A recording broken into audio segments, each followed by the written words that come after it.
like to bring in Therapat here, who's sitting in front there. He's a professor of mass communications in Chiang Mai University in Thailand, and also one of Asia Calling's partner in Thailand. Now, understand, Therapat, in comparison with the Indonesian schools, in Thailand, every school has all the ASEAN flags and the ASEAN flag standing in Thailand. Why was that pushed for, and what is the feeling in Thailand about the ASEAN community as opposed to somewhere here in Indonesia? Yes, good morning, I'm ASEAN from Thailand. I love this word. And I will spread to my students back in Thailand. Like Arvind said, for the business sector, they're ready for AEC for long time. And when ASEAN come along, ASEAN community come along, and I think we afraid that people get the mistake. AEC is not ASEAN community. It's just only one pillar. So we do a lot of campaign, and we encourage the student to understand ASEAN community through the activities like exhibition. We have kids dressing in national costumes of ASEAN member states all over school, and they have the ASEAN corner and ASEAN library also to let the student to self-study. And one thing I think is a big move of Thailand education. Start this semester, we will change the academic calendar from the month of June to August.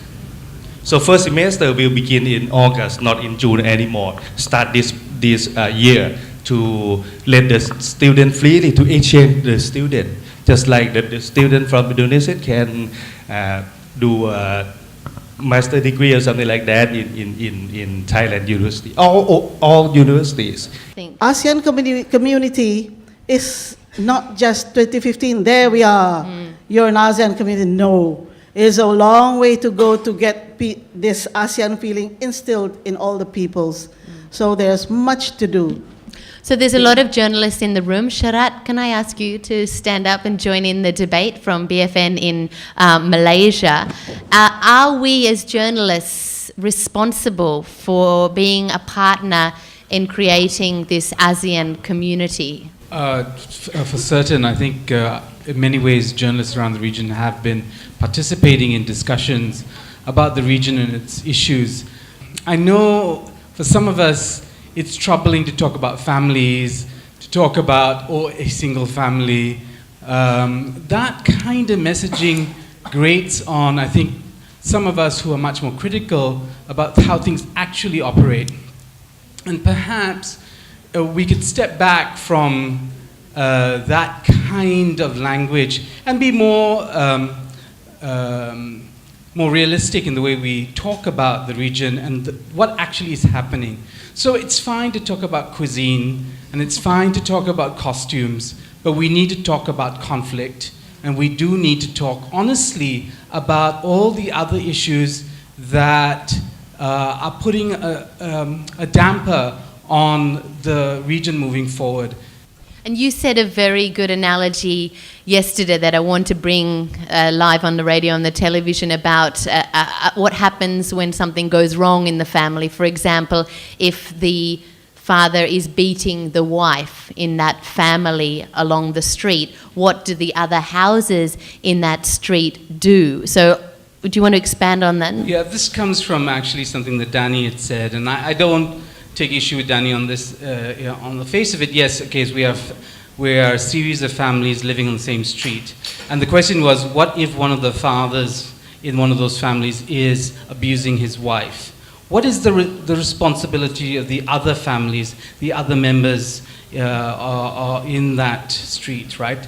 But can we sacrifice that woman who's being abused just to keep face, safe face for the father in that family? I think not. I think we've come to a stage where we need to have standards that say, beyond certain issues, we cannot condone violence, so we should never condone and allow for the woman of that house to be sacrificed in order to keep that father happy.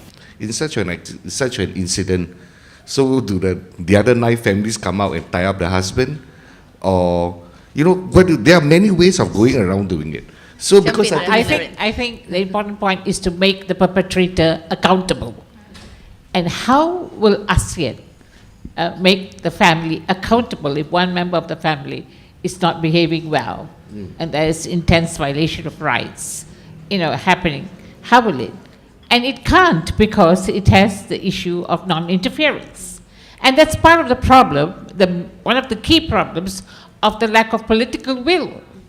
Let's not forget non-interference. When the ASEAN Bangkok Declaration was drafted back in 1967, basically referred to a means of preventing ASEAN governments from supporting armed rebellions in other ASEAN countries.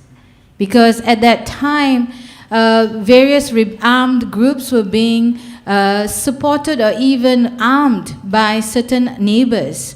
But now, what we've seen is the use of interference as a blanket gag on preventing the frank discussion of critical issues that need to be resolved. The government of Myanmar at the ASEAN ministerial meeting used non-interference to gag other ASEAN governments when talking about atrocities against Rohingya people.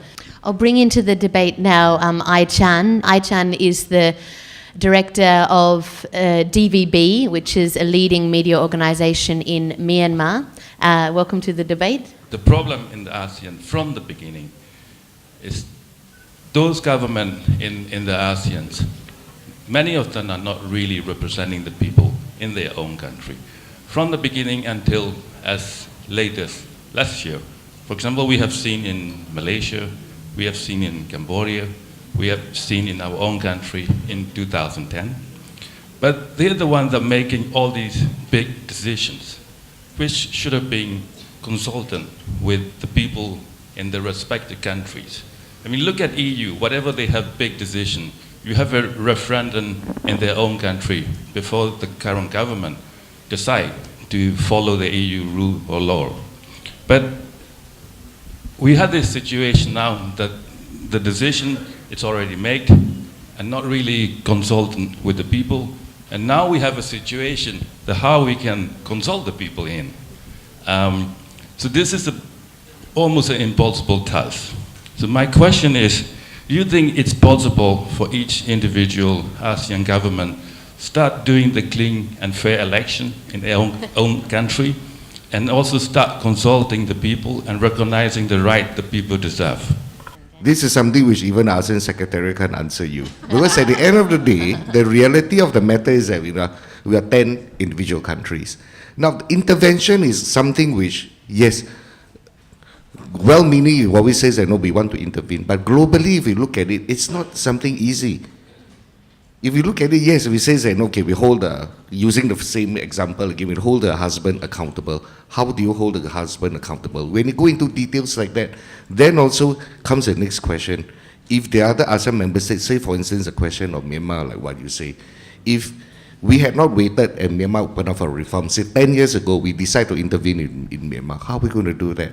Are we able to cope with the outcome coming from there? These are all the questions which governments are why they are reluctant to intervene. Yes, a lot of people say, oh, this non-interference thing and so on, or it's a cop-out. But I think in reality, there are a lot of discussions, there's also peer pressure. This is something, again, do I turn to the laws every time, or do I rely on peer pressure? Peer pressure is slow, it's not ideal. But just going to somewhere to enforce, and who's going to enforce? Within ASEAN itself, we look at it, 10 member states, are we going to set up an ASEAN police force? We can't keep on saying, give us time, because I'm nearly 50. I'm almost the same age as ASEAN. In fact, my birthday is a day before ASEAN. And if my family says, hey, why are you taking so long to grow up and be responsible? And I say, give me time, I will be excommunicated. I'll be kicked out of the family and say, this is a hopeless case. So I think we need to be quite realistic and say, let's get on with integration in the best way possible. We need commitment to rule of law. That means laws that benefit people, that are fair, that are consistent with human rights principles. We're going to have to round it up there, Debbie, because we've run out of time for our discussion here. Laporan tersebut sekaligus menutup perjumpaan kita dalam Asia Calling kali ini. Terima kasih untuk perhatian Anda. Untuk ragam peristiwa lainnya dari seputar Asia, silakan kunjungi website kami di portal kbr.com/asiacalling. Saya Aika Agustin, sampai jumpa pada program kami selanjutnya. Asia Calling, your window on Asia.